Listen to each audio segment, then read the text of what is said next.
Amanhã tem Enem. O A Crítica na TV mostra como encarar o segundo dia de provas. Consciência ambiental. O grupo se reúne para retirar lixo do Igarapé do Mindu.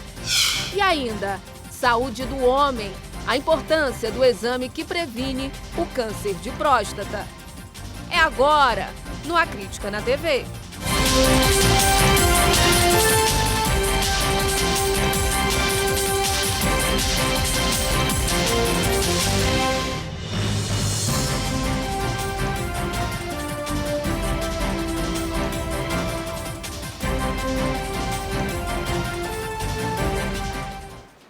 Olá, muito boa noite para você. Amanhã é o segundo dia do Enem e milhares de estudantes vão fazer a prova de matemática e também de ciências da natureza. Por isso, a gente vai direto conversar ao vivo com o repórter Leon Furtado.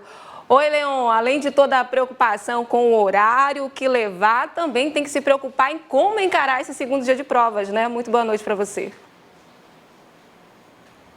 Boa noite para você, Rose. Boa noite a todos que estão acompanhando a Crítica na TV. É verdade, são muitos detalhes que merecem atenção. E é claro que nós fomos conversar com uma especialista em vestibulares para dar todas as dicas para nada sair errado. Inclusive, ela traz até uma atenção mais redobrada. As pessoas que faltaram no primeiro dia de prova estão pensando em faltar amanhã também. Vamos conferir esses detalhes. Eu acredito que é muito válido para os candidatos procurarem maiores informações e se candidatarem àqueles que tiveram problema para fazer essa segunda oportunidade. Lembrando que o Ministério já deixou claro que não serão todos os casos aceitos, mas que todos serão avaliados. É importante não desistir e, a partir do momento em que você não vai ter a resposta ainda se você vai poder ou não refazer o primeiro dia do Enem, se dedicar na prova de domingo de amanhã é fundamental. Afinal, a sua aprovação também estará correndo aí ainda na oportunidade de ser efetivada. Pois é, Rosiane, depois dessas dicas aí, é claro que a gente também traz mais uma novidade. Os aplicadores, por exemplo, ao contrário da semana passada, eles não vão poder fazer a utilização dos telefones celulares em sala. Essa medida ela foi tomada porque o INEP identificou que um deles havia feito uma prova do tema da redação e havia divulgado nas redes sociais. É claro que a gente também relembra os horários para o Exame Nacional do Ensino Médio. Aqui na capital amazonense, por exemplo, os portões vão ser abertos às 11 horas da manhã e vão ser fechados ao meio-dia. As provas estão previstas para começar ao meio-dia e meia e seguem até às 5h30 da tarde. Já em 13 municípios aqui do interior do estado, por exemplo, Atalaia do Norte, Benjamin Constant, Boca do Acre, Eirunepé, Envira, Guajará, Ipixuna, Itamaraty, Jutaí, Lábrea, Pauini, São Paulo de Olivença e Tabatinga, a abertura dos portões vai ser às 10 horas da manhã e é claro que eles vão ser fechados às 11 horas da manhã, o início das provas, marcado para as 11h30. A gente relembra também que é sempre importante para quem quer entrar no local de prova, tem que estar com documento de identificação com foto, gente. A identidade, carteira de trabalho ou carteira nacional de habilitação estão entre os documentos que são aceitos para você fazer o Exame Nacional do Ensino Médio. E nada também de esquecer a caneta preta com material transparente, né, Rosiane? De volta com você. Exatamente, Leon. Tem o meme da caneta azul, né? Mas não pode levar azul, tem que ser a caneta preta. Muito obrigada pela sua participação aqui com a gente. Um ótimo fim de semana. E a gente muda de assunto agora para falar de um projeto de lei que quer obrigar empresas prestadoras de serviço a avisarem com antecedência as visitas nas casas dos clientes. A intenção, claro, é evitar um tipo de golpe que tem se tornado comum. Pessoas que se passam por funcionários para entrar nas residências. Essa mulher, que prefere não se identificar, já foi vítima de criminosos que se passaram por funcionários da empresa concessionária de água da capital. E me comunicaram que iriam tirar o contador. Perguntei, mas por quê? Eles queriam que eu subisse, porque não fica aqui embaixo o contador, fica na rua de cima, né? E aí, quando eles perguntaram, né, aí eles queriam que eu abrisse, que eu fosse lá abrir, só que eu teria que subir para o segundo piso. E aí eu disse que eu não tinha a chave. Na realidade eu não tinha, porque minha funcionária é quem fica com a chave, ela não tinha chego ainda. Inclusive eles perguntaram se eu estava só. Ela só desconfiou que era um golpe quando viu os suspeitos saindo de moto. Porque eles teriam que sair pelo lado direito. Como eles foram para o lado esquerdo, eu desconfiei. Eu disse, imagine assim, se o carro está lá em cima, eles não podiam sair pelo outro lado. E aí abri e fui ver por que eles tinham ido. Foi que eu vi que eles estavam todos em moto. Para tentar levar mais segurança à população, um projeto de lei quer obrigar empresas prestadoras de serviços a informar com no mínimo 1 hora de antecedência aos consumidores o nome, número do RG e uma foto do funcionário que vai fazer a visita na casa do cliente. Este delegado diz que isso deve ajudar a reduzir os registros de golpes. As empresas, então, elas têm que informar e, no mínimo, com 1 hora de antecedência.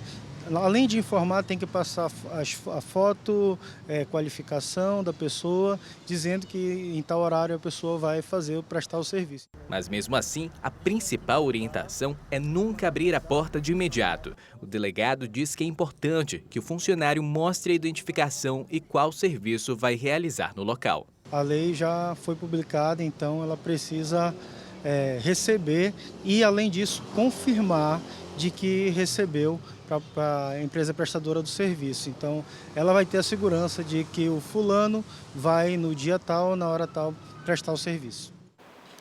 E olha, depois de 4 anos sem reajuste, as apostas de 8 modalidades lotéricas da Caixa Econômica Federal vão ter aumento. A autorização do reajuste foi do Ministério da Economia e já vale para as apostas feitas a partir da próxima segunda-feira. A Mega Sena, por exemplo, vai passar de R$ 3,50 para R$ 4,50.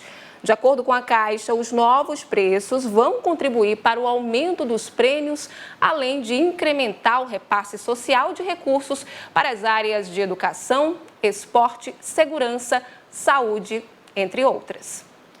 E você vai ver agora o resumo de notícias.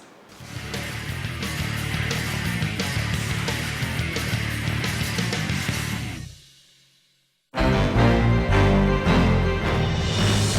mulher foi flagrada tentando entrar na unidade prisional do Puraquequara com 8 aparelhos celulares escondidos em uma cadeira de rodas. Durante revista, agentes de ressocialização da unidade detectaram os celulares no raio-x. A visitante vai ter o cadastro cancelado e deve ser encaminhada ao 14º Distrito Integrado de Polícia. Mais de 50 mil filhotes de quelônios foram devolvidos à natureza em Carauari, município do interior do Amazonas. A ideia é garantir a preservação e conservação das espécies de tartarugas e tracajás no estado. A ação pretende soltar mais 250 mil filhotes até dezembro. Um ônibus da linha 064 da empresa Global Green pegou fogo na manhã de hoje dentro do Terminal 4, no bairro Cidade Nova, zona norte de Manaus. Segundo testemunhas, não havia passageiros dentro do coletivo, apenas o motorista e a cobradora. Ninguém ficou ferido. O incêndio assustou usuários do transporte público que estavam nas proximidades.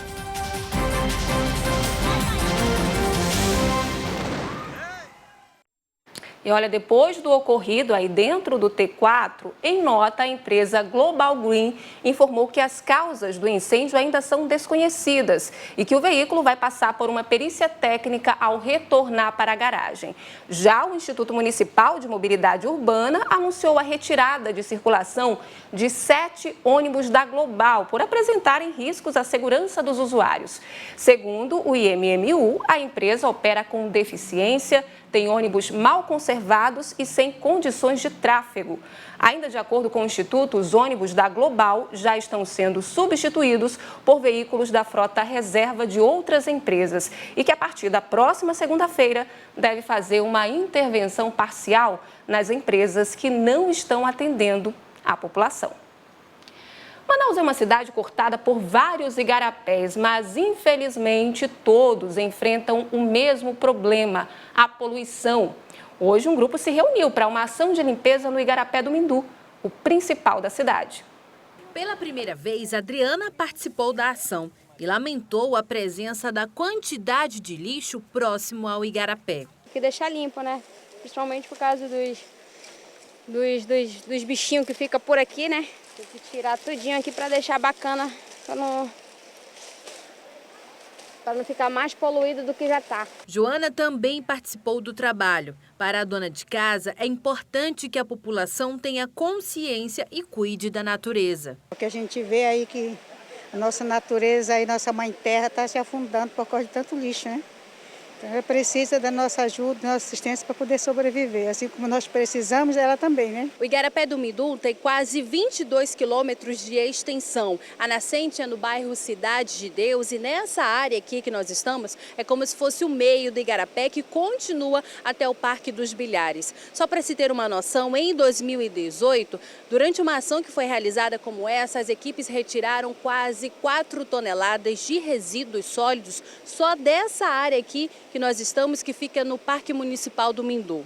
Nesse dia D, cerca de 500 pessoas recolheram uma parte do lixo que estava nas margens do Igarapé. Então as pessoas vão até lá, mesmo não tendo gerado resíduo, que a gente sabe que o comportamento das pessoas é: eu só limpo se foi eu quem sujei, né? Então essas pessoas vão dar o exemplo dizendo: eu vou limpar mesmo não tendo sido eu quem causou o problema. Exatamente, bela iniciativa, né? A seguir, a gente fala do exame que detecta o câncer de próstata. O assunto é importante e os detalhes a gente traz depois do intervalo. Agora são 8h12 e a gente volta daqui a pouquinho.